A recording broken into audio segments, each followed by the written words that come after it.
नमस्कार. या व्हिडिओमध्ये आपण संकष्ट चतुर्थीचे महत्त्व, व्रताचे नियम, उपाय, कथा आणि लाभ जाणून घेणार आहोत. गणपतीच्या आशीर्वादाने संकट दूर होईल आणि जीवनात समृद्धी येईल. संकष्ट चतुर्थी या दिवशी गणपतीच्या विशेष उपासनेने संकट दूर होतात. संकष्ट व्रताचे पालन केल्याने मानसिक शांती, समृद्धी आणि यश प्राप्त होते. व्रताची सुरुवात पहाटे किंवा सकाळी करता येते.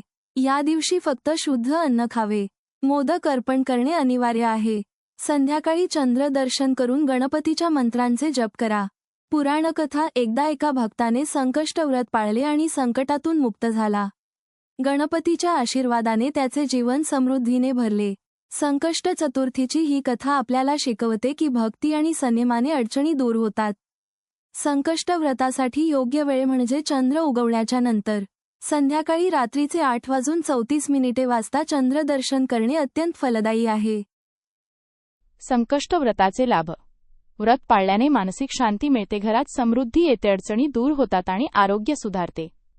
यशस्वी आणि सुखी जीवनासाठी संकष्टी व्रत अतिशय महत्त्वाचे आहे. संकष्टी व्रत करताना काही सोपे उपाय फायदेशीर ठरतात. 1. घर स्वच्छ ठेवा. 2. मोदक अर्पण करा. 3. गणपती मंत्र जपा. या उपायांनी संकट दूर होतात आणि जीवनात सकारात्मक ऊर्जा वाढते. संकष्ट व्रताचे सोपे उपाय नियमित करा. संकष्ट व्रतातून जीवनात आनंद, शांती आणि समृद्धी येईल. तुम्हीही व्रत पाळा, मोदक अर्पण करा, गणपतीची कृपा मिळवा. संकष्ट चतुर्थीच्या मंगलमय शुभेच्छा. शेअर आणि सबस्क्राईब.